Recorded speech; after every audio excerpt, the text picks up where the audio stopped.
how do governments and corporations foster a situation in which education actually becomes almost a stumbling block for people in some of these destabilized communities?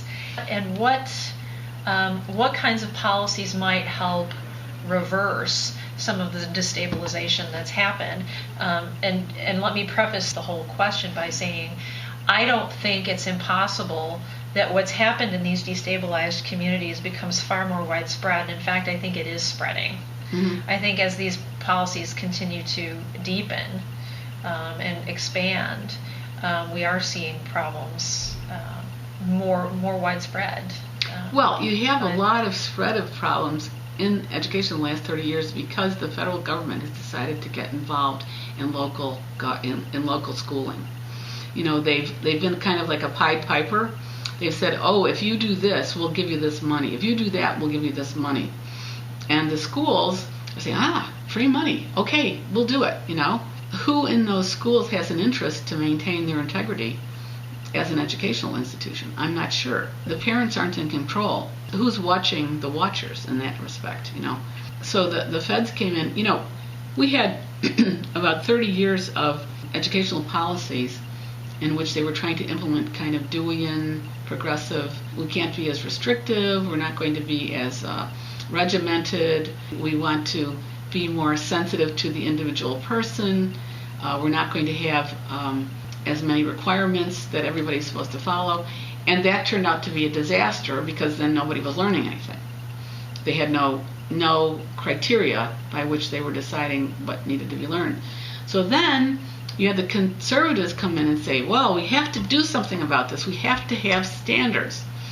And they instituted these programs, and No Child Left Behind and other programs, that in my mind are basically Soviet-style top-down programs. They said, from the top, from the federal government, we're going to say everybody has to follow this standard. Everybody has to be at this level of arithmetic by the time they're 9 years old. And we're going to check this with these standardized tests. So then you had 20 years of No Child Left Behind, which has been a gigantic disaster because what happens? Everybody teaches to the test because the money is tied to the test. And now that's been an obvious problem. So they're instituting this new thing, Common Core, where, they've revamped everything and, they're going to make sure everybody knows how to do critical thinking. And, well, that's baloney because they're still measuring it with a standardized test. You can't do that. It doesn't work. Mm-hmm. You've got these corporations who are having difficulty finding employees that are capable.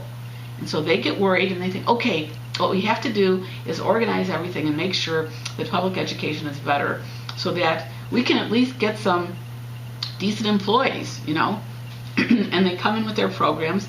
And I'm sure in many cases it's not for insidious reasons. It's because they think, okay, they're going to change things and they're going to make the education better, and then people are going to learn their science and their math and their reading and writing, and then they'll be able to be better employees.